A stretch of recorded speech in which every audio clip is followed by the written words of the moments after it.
오늘 아침 눈을 뜨자마자 무엇을 했습니까? 어쩌면 당신은 스마트폰을 집어들었을 겁니다. 그리고 몇 분 동안 누군가의 일상을 훑어봤을 겁니다. 휴가를 떠난 사람, 승진한 동료, 새 차를 산 친구. 화면을 넘길 때마다 누군가의 하이라이트가 흘러갑니다. 그 짧은 시간 동안 당신의 기분이 조금 달라졌을지도 모릅니다. 저 사람은 저만큼 왔는데 나는 아직 여기네. 저 사람은 저걸 가졌는데 나는 아직 없네. 하루를 시작하기도 전에 이미 마음 한편이 무거워집니다. 이 감정은 단순한 부러움이 아닙니다. 이건 비교입니다. 그리고 우리는 이 비교를 멈추지 못합니다. 스마트폰을 내려놓고 나서도 그 이미지들은 머릿속에 남아 있습니다. 일을 하다가도 밥을 먹다가도 문득문득 떠오릅니다. 왜 그럴까요? 왜 우리는 이 굴레를 벗어나지 못할까요? 인간의 마음속에는 쉽게 채워지지 않는 구멍이 하나 있습니다. 무언가를 손에 넣는 순간 기쁨은 오래가지 않습니다. 곧 익숙해지고 곧 심심해지고 다시 무언가를 찾습니다. 새 옷을 샀을 때의 기쁨은 며칠 가지 않습니다. 새 직장에 입사했을 때의 설렘은 한 달이면 사라집니다. 이 욕망의 순환은 인간의 본능입니다. 문제는 이 본능이 지금 시대에는 다르게 작동한다는 겁니다. 과거에는 내가 가진 것과 없는 것을 비교했다면 지금은 내가 없는 것과 남이 가진 것을 비교합니다. 그리고 그 정보는 끊임없이 흘러들어옵니다. 스마트폰을 켜면 누군가의 성공이 보이고 피드를 내리면 누군가의 행복이 보입니다. 아침에는 누군가의 운동 인증을, 점심에는 누군가의 맛집 사진을, 저녁에는 누군가의 자기개발 루틴을 봅니다. 우리는 그걸 보면서 생각합니다. 저 사람은 저만큼 왔는데 나는 아직 여기다. 하지만 조금만 생각해보면 이상합니다. 당신은 그 사람의 전체를 보고 있는 게 아니라 그 사람이 보여주고 싶어한 장면만을 보고 있습니다. 그 사람도 힘들고 불안하고 때로는 무너지지만 그 모습은 피드에 올라오지 않습니다.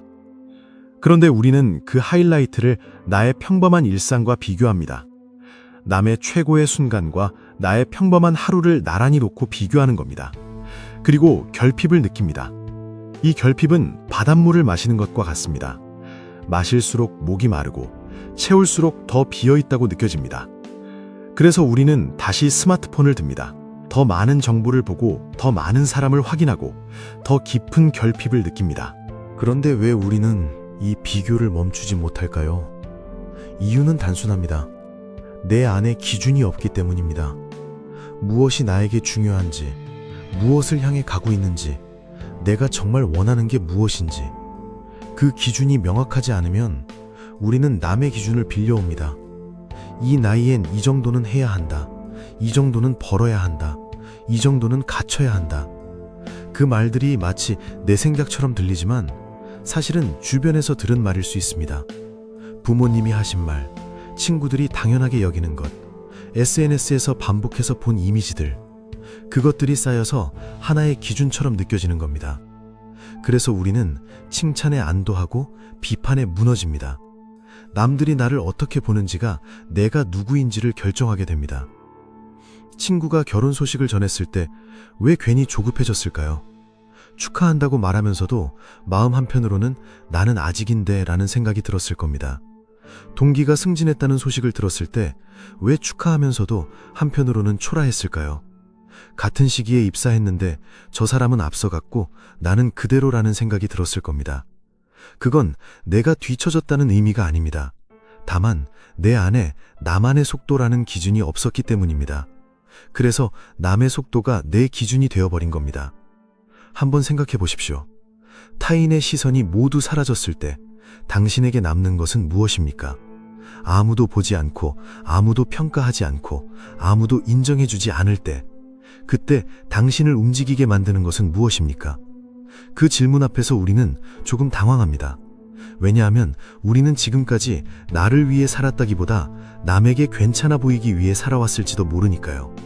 실패가 두려운 게 아니라 실패자로 보이는 게 두려웠던 겁니다. 비교는 인간의 본능이기 때문에 완전히 사라지지 않습니다. 하지만 비교의 대상은 바꿀 수 있습니다. 남의 하이라이트 대신 어제의 나와 오늘의 나를 비교할 수 있습니다. 타인의 속도 대신 내가 정한 방향으로 얼마나 나아갔는지를 볼 수 있습니다. 1년 전 내가 던질 수 없었던 질문을 지금은 던질 수 있는지, 한 달 전 내가 두려워했던 선택을 지금은 할 수 있는지, 어제 내가 회피했던 문제를 오늘은 직면할 수 있는지. 이런 비교는 우리를 결핍으로 밀어넣지 않습니다. 오히려 방향을 확인하게 만듭니다. 그러려면 한 가지가 필요합니다. 타인의 시선이 닿지 않는 곳에서 나와 마주하는 시간입니다. 아무도 보지 않아도 내가 하고 싶은 일이 무엇인지, 아무도 알아주지 않아도 내가 가치 있다고 느끼는 것이 무엇인지, 아무도 평가하지 않아도 내가 나아가고 싶은 방향이 무엇인지, 그 질문 앞에서 조금 머물러 보는 시간. 그 시간 없이는 우리는 계속 남의 기준을 빌려 살게 됩니다. 그리고 이렇게 물어보십시오. 이 욕망은 정말 나의 것인가? 모든 시선이 사라져도 나는 이 길을 갈 것인가? 이 선택이 남에게 인정받기 위한 것인지, 아니면 내가 진짜 원하는 것인지. 그 질문에 답할 수 있을 때 비로소 비교는 멈춥니다. 왜냐하면 그때부터는 남과 나를 비교하는 게 아니라 내가 세운 기준과 지금의 나를 비교하게 되니까요. 남이 어디까지 갔는지는 중요하지 않게 됩니다. 내가 어디로 가고 있는지가 중요해집니다. 이 영상을 끄고 나면 당신은 다시 타인의 시선이 가득한 공간으로 돌아갈 겁니다. 그리고 습관처럼 스마트폰을 들어 누군가의 하이라이트를 볼지도 모릅니다. 그때 한 번만 물어보십시오. 나는 지금 무엇과 나를 비교하고 있는가?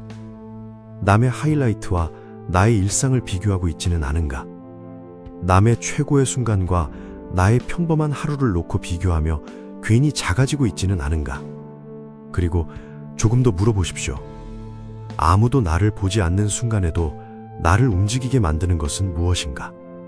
남들이 박수를 쳐주지 않아도 내가 계속 걸어갈 수 있는 이유는 무엇인가? 그 질문의 답이 명확해질 때 비교는 더 이상 고통이 아니라 방향이 됩니다. 남과의 비교가 아니라 어제의 나와 오늘의 나를 비교하게 됩니다. 그리고 그때부터는 남이 어디에 있는지가 중요하지 않게 됩니다. 내가 어디로 가고 있는지만 중요해집니다. 오늘의 질문을 가지고 돌아가십시오. 나는 왜 비교를 멈추지 못하는가? 그리고 진짜 질문은 이것입니다. 나는 지금 누구의 기준으로 살고 있는가?